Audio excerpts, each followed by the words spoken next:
Welcome, everybody, to episode 57 of Bet Parks Presents Stick to Hockey Live. You see the two Anthonys. We'll get to them in a moment. Let me tell you about Bet Parks and the Bet Parks app. It's fantastic. Now's a good time to navigate the app using baseball, player performances, same-game parlays, live in-game betting, your standard parlays. You could do money line, props, you name it. It's all there on the Bet Parks app, so make sure you download it. Make sure you check it out. Get used to it, because coming up, you've got the football season, college and pro. Hockey around the corner, kind of, 83 days, I think. And then also you've got, obviously, hoops, college, and pro coming as well. And you can get in on the baseball action. Also, tennis, golf, you name it. It's there for Formula One as well, which I tend to dip into. So download the Bet Parks app today. You get a free $750 risk-free bet just for using the promo code JASON750. Up to $750 for new and existing users. Terms and conditions do apply. So make sure you download the Bet Parks app today. And you do need to be present in Pennsylvania or New Jersey. Gambling problem, call 1-800-GAMBLER. And there we got the dueling ants on the program today. In your top right box, in the Brady Bunch box, we've got Greg Brady. No, we've got Anthony DiMarco from thefourthperiod.com. And down below, we've got Anthony SanFilippo. What is going on, boys? What's up? Can you hear me okay? You sound good. Good. I got you loud and clear. I was worried because I accidentally unplugged my mic while Jason was doing his read. And I was like, oh, no. I hope I don't have to, reselect something here. But you should have you got to unplug your headphones so you don't have to hear me. That's more apropos. Yeah. But that wouldn't have been accidental. That would have been on purpose. Yeah, that would have been intentional. Real quick, there's a lot to get to. We have some Twitter questions I want to get to as well. And there's a lot to talk about, from what has happened, what is coming up, what's next, and, perceptions and realities and all of those things. But we were talking before we came live on here, because Anthony DiMarco figures he's in Montreal, and he's the one to break the news to me that the Sixers are trying to build a new arena downtown. And I did some digging on it, and I see that they want to build a stadium for Sixers basketball it's basically 11th and Market East is what they're calling it. And I don't go to Sixers games. I do 82 hockey games here, plenty. But SanFilippo, I mean, that sounds like a nightmare to me. That sounds like a deterrent to go to a game to me, coming from the suburbs especially. All right, let's put it together, right? Not only do you have Center City rush hour traffic, and then you have 20,000 people driving into it that maybe weren't in town, maybe were coming from elsewhere. There's going to be a parking conundrum, because even if you build parking garages, which is what they would have to do, you're still looking at a pain in the ass to get in and out each way, because there's only so many cars that can go in and out at a time. And then you're sticking it smack dab in a part of the city that really is not the rest of the sports complex. So there is no crossover appeal. You're not getting the advantage of Xfinity Live or the casino. There's a lot of things lost there. And finally, and maybe more importantly to the consumer than anything else, the fact that they're building this without taxpayer dollars, which is what their plan is, only means that you're going to get a significant increase in your ticket sales. Yeah. I mean, it's already expensive enough to go to the Sixers as it is, but now you're going to get a significant increase on it as well. I just think it's a bad idea all around. I get that they don't like being a tenant at the Wells Fargo Center. That's they own the Prudential Center. They own the Devils. Yeah. And they own the Prudential Center. Yeah. I mean, I get it. I mean, you don't want to pay rent. I get it. But at the same time, if you're going to build a new building, if you're really hell bent on having your own place, why not put it where the rest of the stadiums are? Yeah. Just put it down. There's plenty of room. They could put another stadium down there without an issue. And the other part is suburban people, with what's going on in the city right now, over 300 homicides. I mean, they're not going to go in. Not going to go in. There was a rape and a murder at Market East in the last 2 weeks. Mm-hmm. So I'm not traveling that train right now. I lived in Old City for 8 years, which is, I basically lived 10 blocks right off I lived between Market and Arch on Front Street. Yep. And I could have walked there, but I wouldn't walk there now. How about that? No, it's crazy. And I'm not getting on the L. I'm not doing it. I think it's a horrible idea. But, these people with all the money and the research, I guess they want to do it. But I prefer the sports complex, which is easy to get to off 95 and 76. Yeah, there's traffic issues, but that's what happens when you have a big sporting event, which leads us to the Flyers and attendance. Let's start there since we're kind of talking about attendance. In light of what happened, what didn't happen this offseason, let's get right into this. Anthony SanFilippo, what are you hearing in regards to ticket sales, renewals, and all of that stuff? Well, ticket sales are renewals are lowest that they've ever been. And then there were season ticket holders who tried to get out of their obligation on free agency day when the Flyers didn't do anything. I mean, they were calling and saying, take my tickets. I don't want them. But unfortunately, that's the emotional reaction of the situation. Yeah, unfortunately, the Flyers have already, deposited that check back in February and March. So the odds of getting that money back are incredibly long. But at the same time, I mean, they were calling left, right, and center. Like, there are people who are just fed up. They don't want to deal with it anymore. And how can you blame them? I mean, you go through 10 years of mediocrity and, then you think, well, we could be better than what we are if we just did X, Y, Z. And then they can't do X, Y, Z because they're incompetent. It just frustrates the hell out of you, when you think about it. I mean, it's just, they could be this team. Like, I think Anthony and I talked about this offline. This team could be a decent team. And what I mean by decent, I mean they could be a team that, if things go right, they fall into the playoffs and it's the tournament's always wide open to everybody. So who knows what happens there? Or maybe they don't. Maybe they don't get that far. But maybe it's currently constructed, Ant? Yeah, maybe what they do is they're missing on left wings. That's what they don't have. But even if they don't, even if they're just a hard-nosed competitive team and they just missed the playoffs, maybe finish 9 or 10 in the conference, like, that's better than where they were. And like, I look at that as marked improvement. Yeah, I know that you're running out of time. Foundational step. You're running out of time for some guys. I get it. You want to win when they're in their primes. But at the same time, if you're going to be a couple years late on that too, that's not the end of the world. And it's but the problem that this team had is, Jay, they never said they were retooling. Rebuilding. They just said they were retooling. And all along, that's what we thought was going to happen, and it didn't. Yeah, this is a crisis of messaging. Yeah. I think that's the big thing. I say this all the time. I must have said this when I was doing my daily radio show 1,000 times. The way to maintain sanity as a sports fan is by controlling expectations. And, hearing aggressive retool and all those terms that we've now at this point have reiterated ad nauseum has, set the stage that they thought, okay, aggressive retool, that's Johnny Gaudreau. That's going out and making a big splash. We heard, quote, high-end talent from both Chuck and Danny Briere.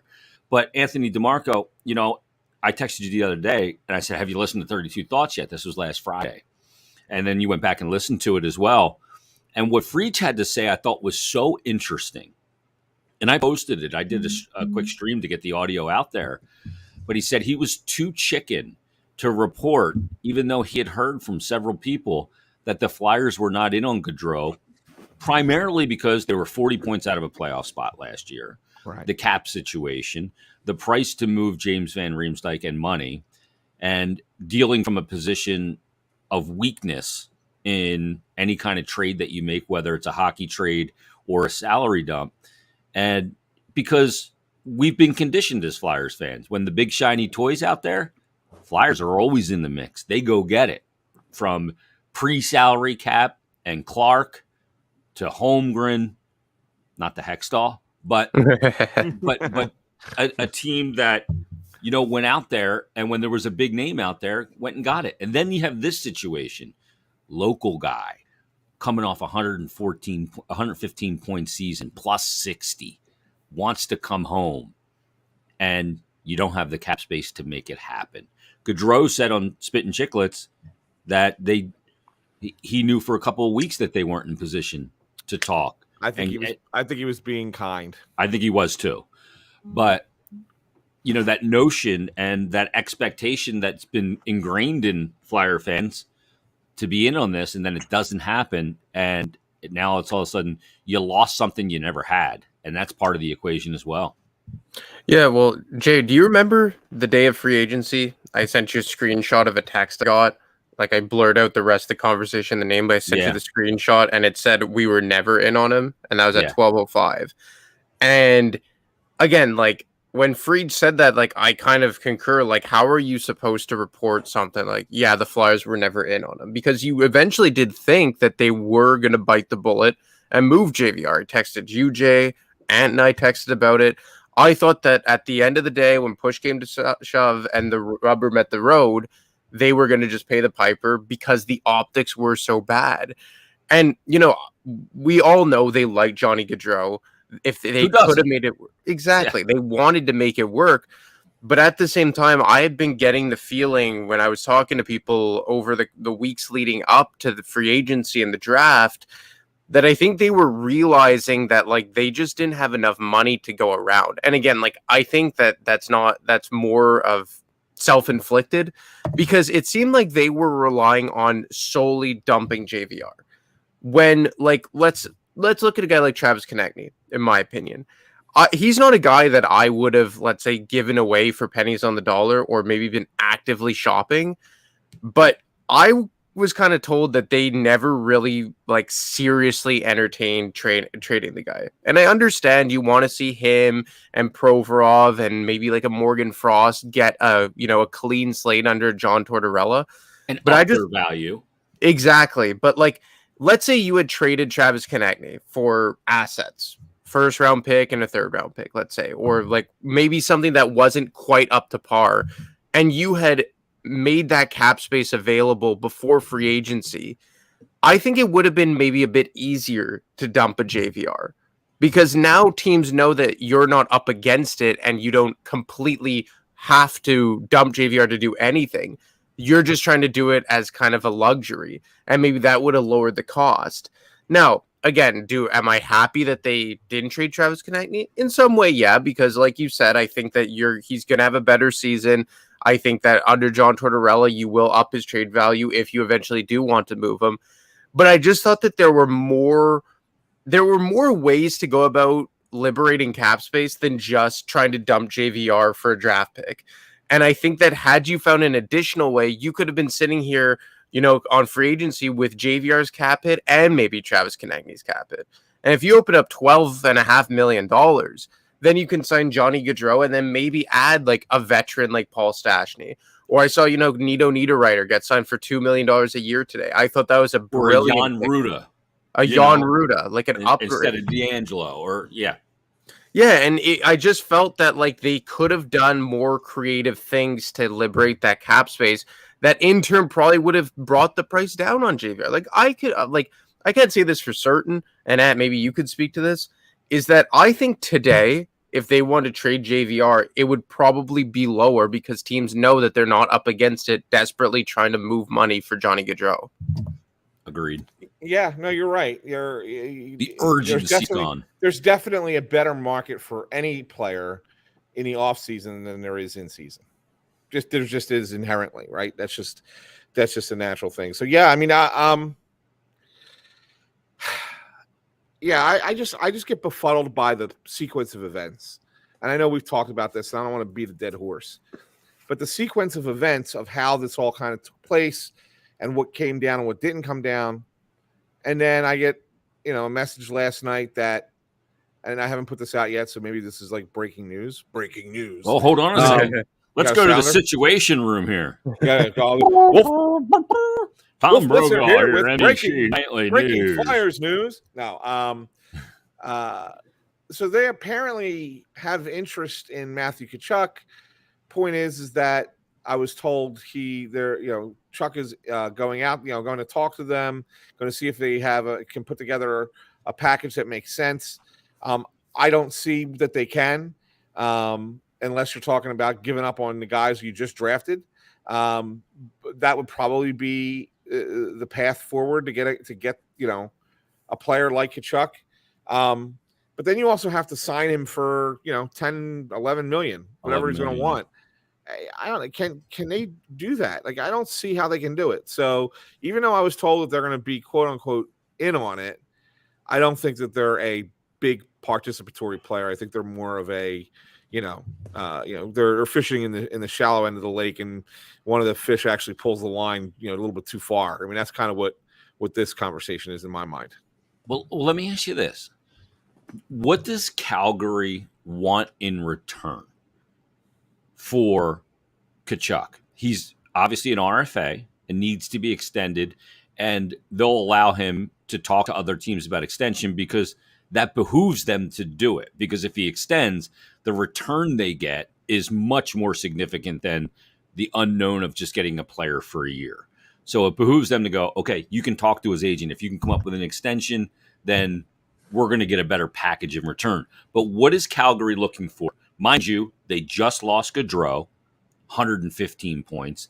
Now they could be losing Kachuk, and he already told them he's not signing there long-term. Another 104 points. 2/3 of their top line is out of there.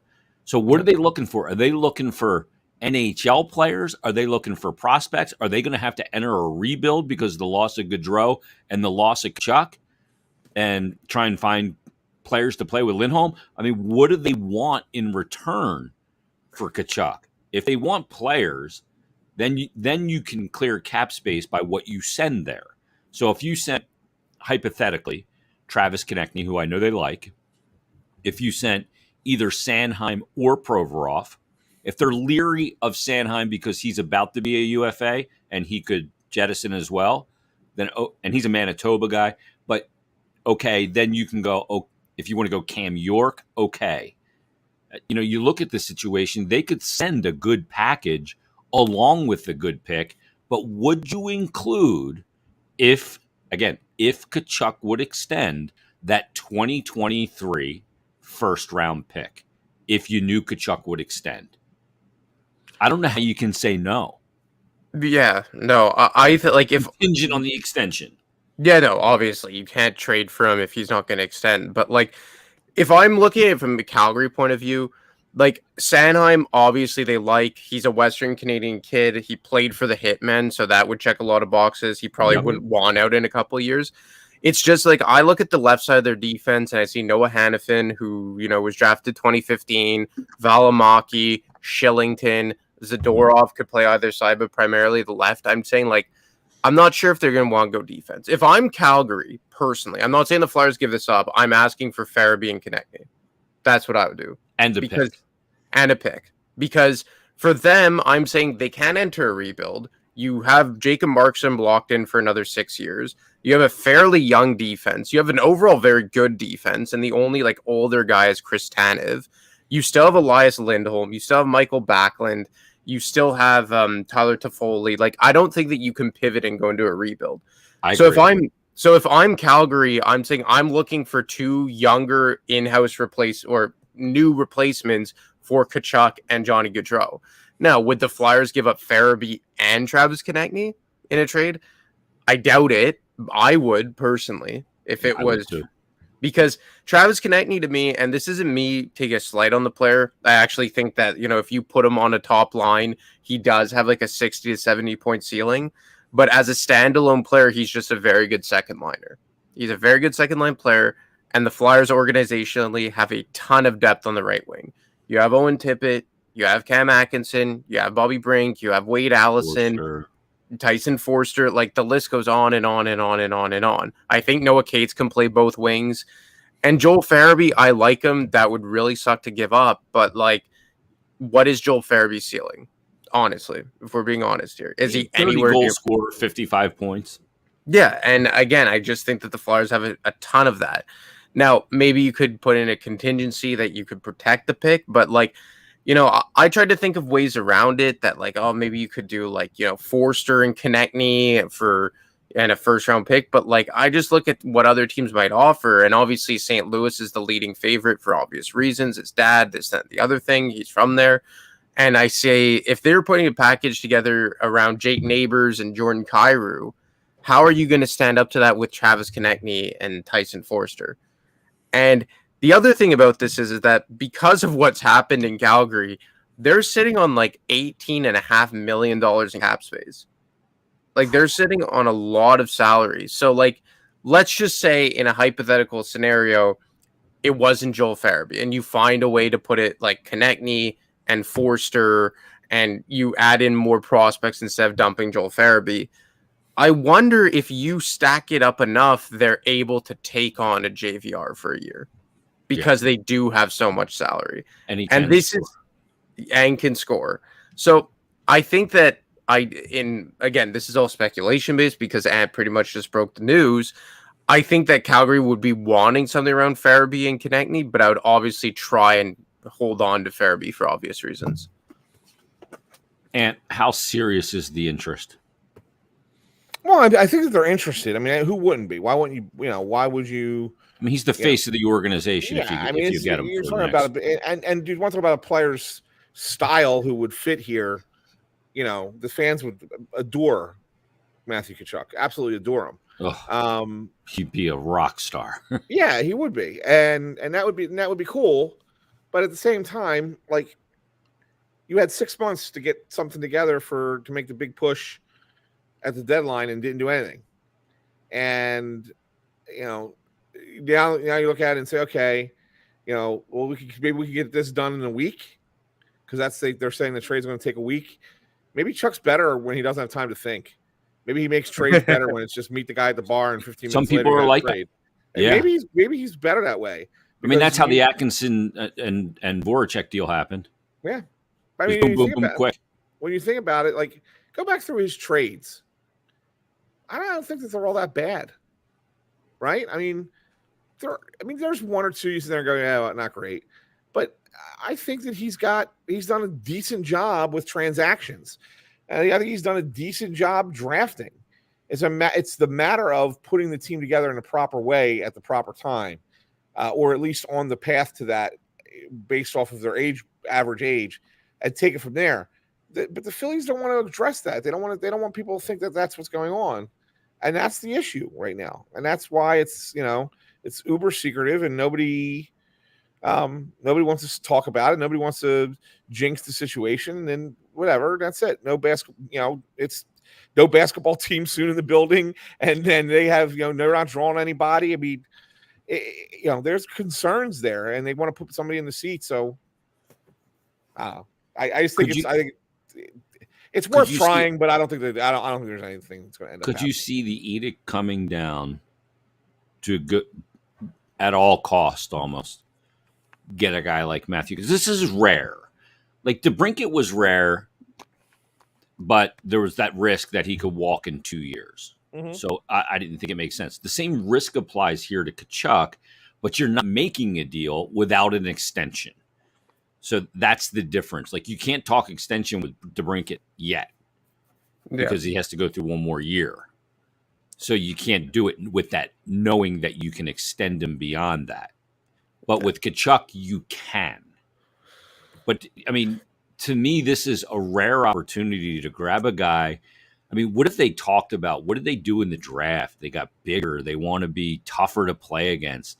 Is there a player in the league that can put up 100 points, be tougher to play against, be an agitator that would fit the DNA and mold of this city more than Matthew Tkachuk? Well, that's kind of like what I was thinking about, because when the talks about Alex DeBrincat came up, I do think that those were a little bit overblown, but I was saying like, okay, yeah, you want a 40-goal scorer, you want a guy who's 24, you want someone who's that dynamic, but like, again, it felt kind of forced because of his contract situation, because of the fact that they wanted a first-round pick and the Flyers kind of weren't in a position to do that. And because, again, he is a right winger, it's your deepest position, he is a smaller guy, so the fit was there, but I thought like I had to be sold on it a bit. With Johnny Gaudreau, Jay and I had talked about a lot, is that it kind of felt like you were forcing it because, again, he is a smaller guy. It would have made a ton of sense from an optics point of view and high-end talent and all that. But, like, did you want to lock in, $9.5, $10 million for a 28-year-old again when you already have a Hayes and a Couture locked up long-term? But in Tkachuk's case, it's like there's no convincing that has to be made. It just makes all the sense in the world because really Calgary's in a position, unlike Chicago is, where they're not looking to tear it down. They want players in the here and now. So, like in Chicago's place, they probably would have had zero interest in a Travis Konechny or probably a Joel Farabee. But now you get a team that would want those types of guys: a top six left wing, a top line right wing, who have some good cost certainty. That's another thing. For a team like Calgary that's losing all these players, you have an opportunity in a hypothetical trade that you're bringing two guys in their early to mid-20s who are under contract for 3, 4, 5 years. And the other part about this is, Jay, like you said, is that Tkachuk checks so many boxes. He's hard to play against. He can score 100 points. He's a leader. Like, there's your next captain, if, personally, maybe not as early as this year, but, rotate, 4 or 5 A's for a year and then strap the A on him. And you're not having to give up too many futures. It's more just like here now assets. Yes, a first-round pick would almost surely be attached to it. But at that point, it's a Bedard lottery ticket is what it is. Yeah, that's it. Because they're not going to take the 2024 pick. No, you're going to be in competition. And if St. Louis is offering Kyrou, whoever, and blah, blah, Neighbors. blah. Yeah. I mean, then you're in a situation where, they're going, I don't want the Florida 2024 pick. That's going to be the 25th, 30th pick in the draft. Yeah. We want the 2023 pick. We want and their pick, even if they add Tkachuk, could be higher than obviously St. Louis's. Yeah, I just think that this is something that there's no selling that needs to be done, at least from my perspective, as opposed to with DeBrincat and Gaudreau, there were like some hidden asterisks. This one, it's just like they don't want a lot of draft capital, and we're already past the draft. You're getting a guy who is that fits the age group for the types of players you're looking for. He's a left wing, which is a very weak position for you organizationally right now. He has leadership qualities. He can score. He can hit. He's tough to play against. He's American, which does help, but so are the other two guys. I don't know. For me, like this, out of all the three options of high-end talent that have been made available this summer, this guy is far and away the best option for them. Yeah, because he's 24.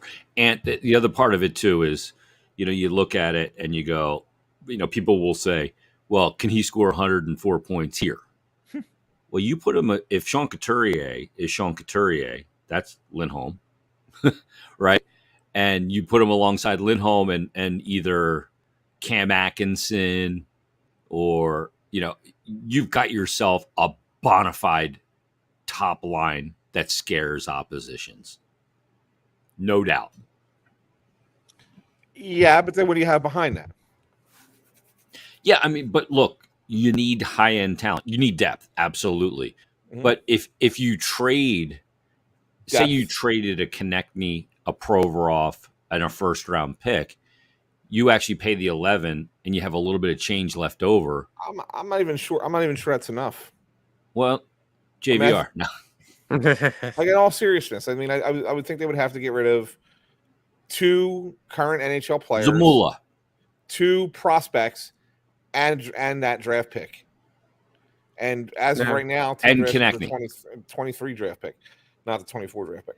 Well, I Konechny could be part of it. He may not be. I mean, it has a situation where he was. What was the deal that the St. Louis? Yeah. Wasn't it Krug, Kyrou, and that's number 1? Yeah, Krug, Kyrou, number 1. If you're trying to compare that, like, you can sit there and say, okay, yeah, well, we'll go Sanheim, Konechny, and a 1. I don't know. I just don't think it's the same. I think. What about Farabee? Farabee's got more. Yeah, Farabee gets you a little bit more, I think. But I also think teams would be reluctant to trade for Farabee until they can see if he's okay to come back and play from this. I know guys have come back and played. in the past. That's a good point. Yeah, but Jack Eichel got traded without playing. Like we didn't really know. So I mean, I guess it's certainly possible. Yeah. Well, makes too much sense, which means it'll never happen. Yeah, no, and you make a good point. Like at the end of the day, I do think that this is probably going to end up in St. Louis. Like I just think that that's where it's I don't know, Ant. Really? I mean, they have less than $1 million in cap space, so they've got to move a lot of money too. So they're in a very similar situation fiscally in this situation to be able to get him, and that's part of the issue. You look at it. I know Dallas is a team that's been mentioned, so maybe Robertson's got to go. Robertson, yeah. Florida, the Panthers, I think, were there, the Predators. But then Eric Francis of Sportsnet said that list wasn't accurate. It's very tough to kind of put together a trade package when there's so clearly going to be a bidding war in place. And Anne is right. Like, we could come up with our best trade scenario, that we could come up with. Let's say it's like Konechny, Sanheim, Forster, Denye, and a first. Let's say something like what Anne brought up. Like, can some other team outbid that? Like, I think at that point, you're really gutting your team. But let's just say for funsies, you were able to bring him in. Like, I almost wonder, like, at least to start the year, and this is just something I've thought of recently, just because I find that this year is going to be a lot about finding out what a lot of these players are. If you brought in a Matthew Tkachuk, would you start him 100% with a Sean Couturier or Kevin Hayes, or would you try him with a Morgan Frost? I think you have to right there with the top. Yeah, you have to start him on the top line, only because they're so bereft of left wing. Yeah, that's true. I mean, who's going to play left wing on the top line? You're putting an inferior left winger up there to him. Yeah. So I think you put him right next to Couturier. I really do. And then on the right side, if you trade Konechny, let's say hypothetically, you would probably have Tippett or Atkinson, I would assume. Probably Atkinson would be the guy that Atkinson would be the guy. Because I got a lot of size there with Couturier and Tkachuk, and I can shield Atkinson's size a little bit there as well. That's what I would do. But Anthony SanFilippo, let me ask you this question. Mm-hmm. From an optics standpoint, obviously this offseason has left a ton to be desired. And Flyer fans are fucking pissed, right? And, you see the thing out there, well, they're tanking. They're going to be one of the bottom 3 teams in the NHL, along with Chicago and Arizona. And that's the Bedard sweepstakes. All said and done, though, if they go to war with what they have, Couturier coming back, Hayes, Farabee's going to miss the start of the season, but will return hopefully at some point and work his way in and be Joel Farabee, and Konechny, and he has some sort of resurgence. Same for Provorov, D'Angelo in the power play. Maybe that's better. Penalty killings maybe better, in the structure of Tort's system, along with Brad Shaw, who I spoke to this morning. All those things. Is this team as doom and gloom from a result standpoint as it feels right now for a lot of the fans because of the disappointment in what played out this offseason? And the Torts factor. Yeah, I mean, look, you can kind of play it that way for sure. But I think that the Flyers ran out of goodwill in the past year. I think they just did with the fan base. I don't think that the fans are ready to just embrace them again. It's like, yeah, okay, everything's fine. Winning fixes everything. If you get off to a good start and you're winning games, people will come. It's the ultimate deodorant. Yeah, sure. But that's the question. Are they a better team? Will they put a better product on the ice simply by accountability? Yes, and I'm not even certain that it involves accountability, but the answer to that is yes. I think that they might have just more talent on paper than they had before. I know you don't win the game on talent alone, but I'm not going to say the hockey cliche for that one. But I do think that there's something to be said for that saying that you cannot win on strength alone. You need hockey sticks and whatever the line is, and it's one of Shiro's inspirational lines. And the Flyers still believe in it today. They leave it up on the wall for guys to see and read. I don't know. I just think that a lot of these younger players tune out authority. But can you tune out John Tortorella? No, I don't think you can tune out Torts, but I think there's a different relationship that exists there with the player and the coach. All right. Well, let me ask you this. You seem a little morose today. Where are you right now? Where is all right? I'm gonna, those things you see like a guy's head, and then they open up his skull and they see all these like question marks and exclamation points and all this shit, and what's going on in your head? What's going on from right here up? Not your heart, not anything else, not your reporter. Where is your head right now with this team? You want me to go first? Or you're going to Anthony? No, I want you to go first. You're morose. You seem a little perturbed today. How much I'm perturbed? It's just to the point where fed up. You're fed up. It's just tired. I'm tired of it, right? I'm tired of the way it's turned out. I'm tired of it being the same nonsense over and over again. I'm tired of there not being a long range plan. That's what bothers me. It seems more of a short range plan, and then they have to fix short range plans with more short range plans, and never really take the entirety. Everything seems on the fly. Yeah, they don't really, adjust to the situation well. But is that because of messaging and the optics, or was that their plan? And we just, like, Chuck used the word stabilization, right? He used that word. He used aggressive retool in that press conference on free agency day, but he also used stabilization. As soon as I heard it, I wrote it down and I said, God damn it, that's the word. That was the message. This should be a year of stabilization. A new coach in Torts. Let's see what we got in some of these guys. Let's see what Owen Tippett is. Let's see what Morgan Frost is. Let's see what Travis Konechny is and should be. Same with Provorov. If that was the messaging all along, would it be different in how you feel? I'm pushing you today, damn it.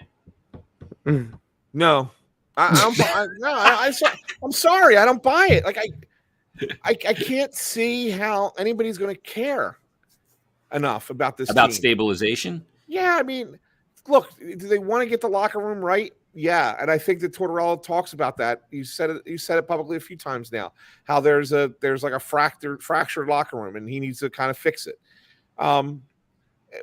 So it bothers me in a sense that you had a fractured locker room as the general manager, allowed it to get to that point, and have done nothing to replace it and fix it yourself. You're going to rely on the coach to come in and handle that. Like, that's part of the problem for me. Like, why he did fire AV? Come on, and that was a big issue. But that's not where this stems from.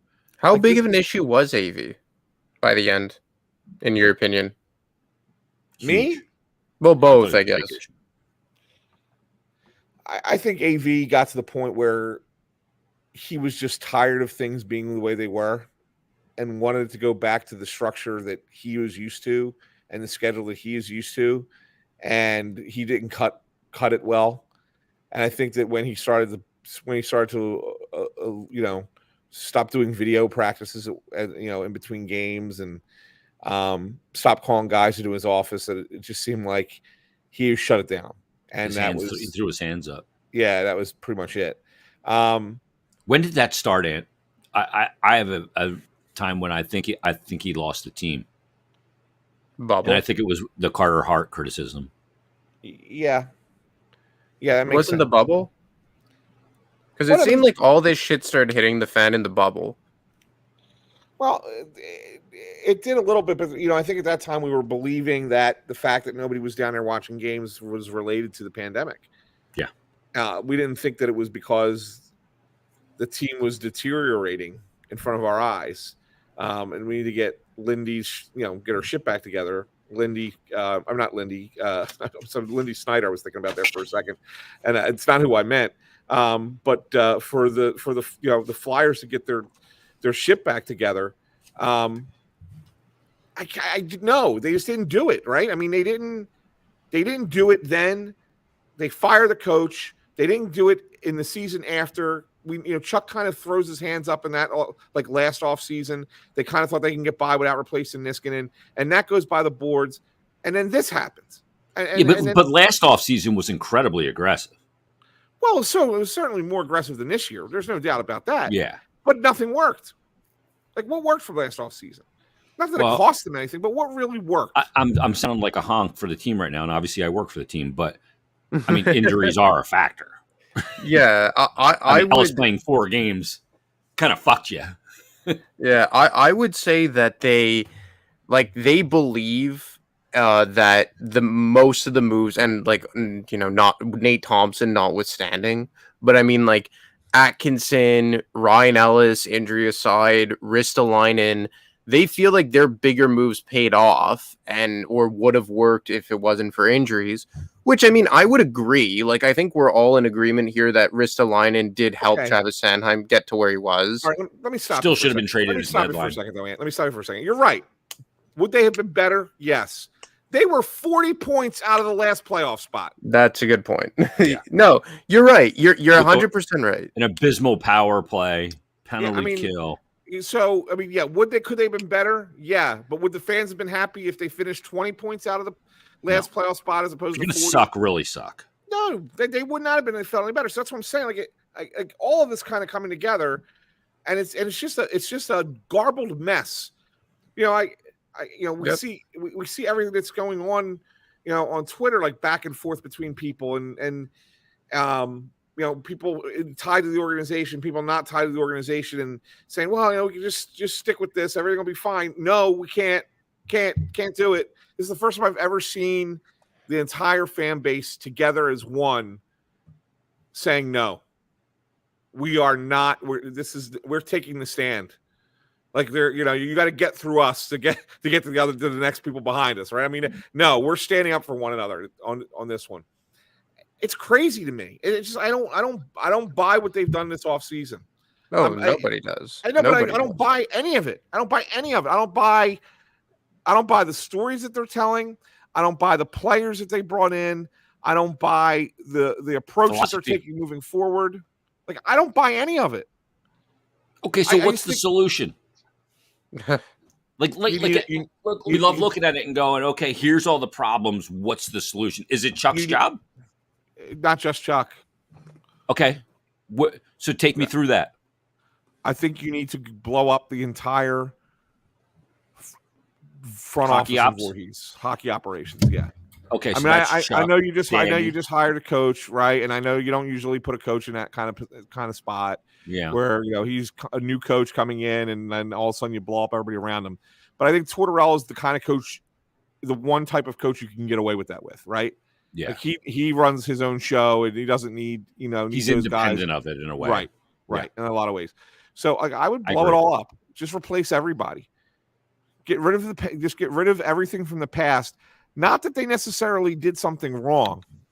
Not that they clearly they did. I mean, if you're going to blow it up, they did something wrong. I know, but what I'm saying to you is, it's not like I include somebody like Danny in there, right? Who's only really been on the job for a year, but Danny could maybe eventually one day come back. But I think that you need to show the fans that this was unacceptable, that this path that they chose was completely and utterly unacceptable. And that has to, and everybody has to feel that pain, right? Everybody has to. There has to be accountability for what has taken place, right? And there's only one true accountability in sports. It's not a reprimand; it's your job. I mean, look, you're always hired to be fired in pro sports. It's the way it is, right? Which leads me to the next thing, because, and you mentioned to her already, Lindy Snyder. Yeah. And I read through her thread the other day. Yeah, which is what I wanted to get into, and then I don't know, my brain went that path. I don't know what happened there. Well, I mean, I'm glad you're bringing it up.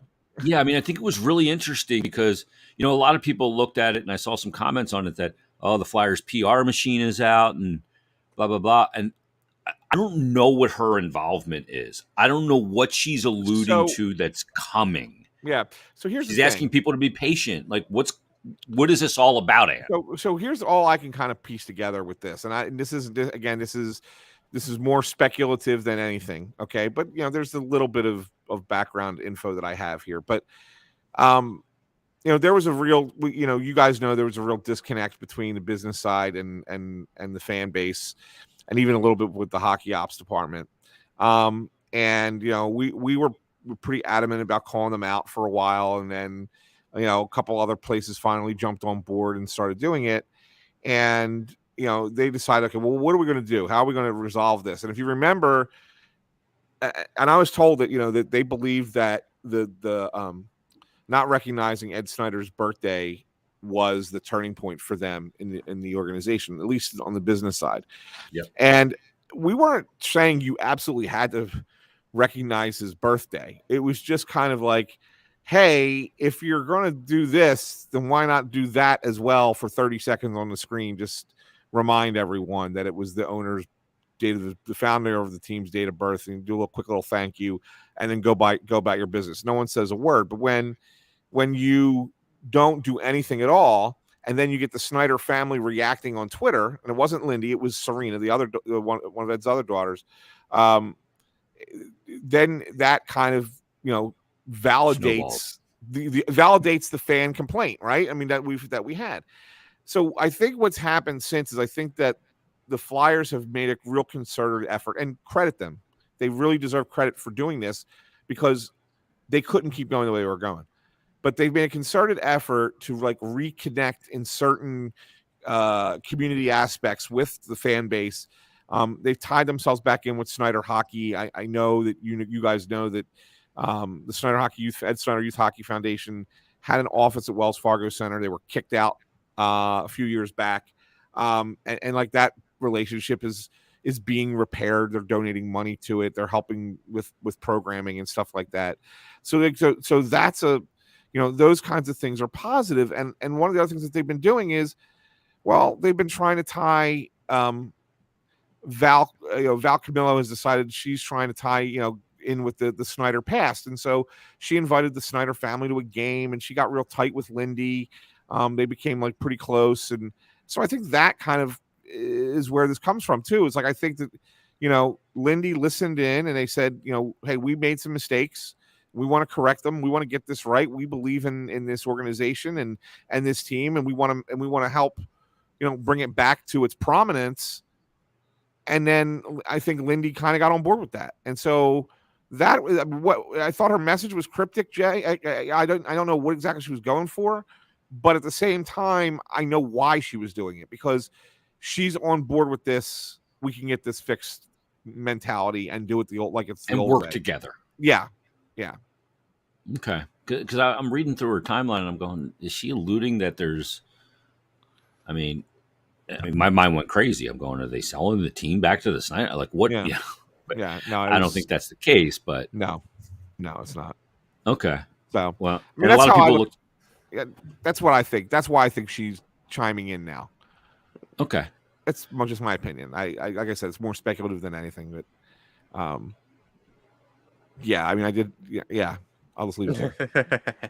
Okay. Well, I had one thing, because I've said numerous times that I'm okay with the way that it played out this offseason in terms of just the end result, not the way they got there, because I think it did just reek of a lack of planning and incompetence. But the way I'm looking at it is that if they do have a new guy in charge of hockey ops by, let's say, Thanksgiving or Christmas, which I think is a very big possibility, isn't it better that Chuck didn't, clear the farm in terms of assets and didn't, lock in another big time contract into a guy who's 35 years old. But again, I just think that the way they got there was just so disastrous and really used up the little bit of goodwill that you had left. So I just asked both of you guys, is that because a lot of fans have been clamoring for a rebuild or some a quasi rebuild for a long time now, I would say 6 months. And people were actually upset when they were hearing the term aggressive retool, saying that it wasn't possible, which I would agree with. Do you think it would have made any difference if, let's say, from January on, instead of, let's say, beating the drum for aggressive rebuild, they would have been saying stabilization from the beginning, and the exact same kind of thing would have played out? aside from a move here and there. Go ahead, Ant. Well, yeah, that would have been better communicate. Look, transparency and honesty with the fans is always a plus at all times. So, yes, if they would have, we could sit here and argue semantics over the words that were actually chosen by these people, and we cling to them like they're gold, right? That's just because the word aggressive retool came out of their mouths, like we have to cling to that and like it's gold. So, I look at it and say, okay, that's what they said. They misled us with that. Big time. But there was still an opportunity. There was still a chance for Chuck Fletcher to come out and say something along the lines of, 6 months or 3 months ago, 4 months ago, whatever it was, we thought we had an opportunity that would line up for us to be more aggressive here in the offseason. It didn't come to fruition. We didn't, some of the things we needed to have happen didn't happen. And so therefore, what's best for this organization is to go forth in a manner that is much more, that's a little bit more stoic, that is, that stabilizes, you want to use that word, stabilizes the lineup and gets ourselves on track so that we can really see what we have here this year. And then next year when we see a boost in the salary cap, we'll probably be much more aggressive then, when we have some more flexibility that we don't have this season. You say that in an answer, fans are still going to be pissed, but they're not going to be as pissed. They're not going to be as mad. Just be honest. And that's the thing that bothers me the most. It's like, I just ask for honesty. It's simple honesty. But you're not going to get that from a general manager. You're not going to get transparency. You don't have to give me the specifics of the conversations that you're having about who you're trading for who. You don't have to do that. But you can be honest about it from the 1,000-foot view. You can do on a high level. You can look at it and say, we can be real with you here for a minute.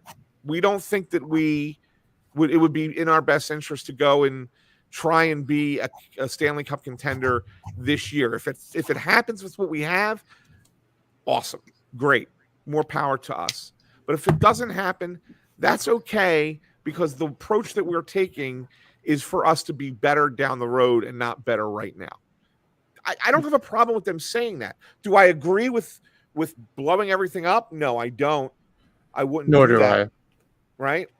But at the same time, if you want to try and convey a good message to the fans, that's where you start, and that's where you get people to not be so agitated with you and want to fire you into the sun.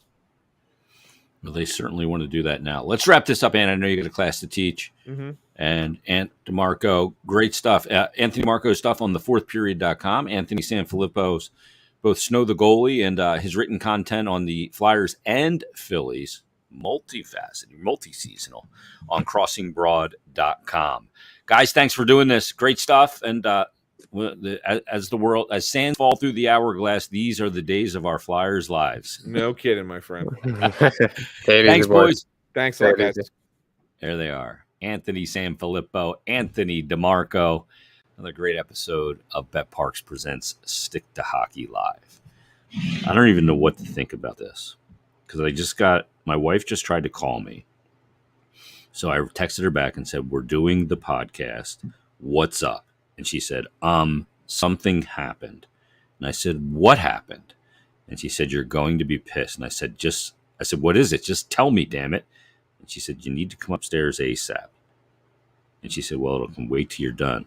And I just said, just tell me what happened. Jesus, I have no idea. But let me tell you about Bet Parks, because Bet Parks presents Stick to Hockey Live. And we love Bet Parks. Download the app. Make sure you get it and check it out. Open up an account. If you don't have one, if you do have one, here's the good news. You can get all your betting action in very simply in a multitude of ways. Same game parlays, player performances, you name it. It's all there for you. Props, parlays, teases, futures, exact score, first to score, runs in a game, strikeouts, you name it. It's all there and easy to use. And hey, New and existing users, use the promo code JASON750, JASON 750. That'll get you a risk-free bet up to $750. $750. Terms and conditions do apply. Again, new and existing users, use the promo code JASON750. Football is not that far away. They're going to training camp here real soon. You got college and pro season on the way. Hockey, not that far off. Hoops, college and pro, not that far off. So grab the BetParx app. You're going to absolutely love it. Easy to win, easy to navigate, faster to win than ever before. You do need to be present in Pennsylvania or New Jersey. Gambling problem, call 1-800-GAMBLER. We'll be back next week. We got another edition of BetParx Presents Stick to Hockey Live. In the meantime, everybody, thanks for listening. Thanks for watching. Leave us a rating and review as well. That'll help other hockey fans find this podcast. Thanks to the Anthonys, SanFilippo and DiMarco. And we'll talk to you next time on a brand new episode of BetParx Presents Stick to Hockey Live. Have a great day, everybody.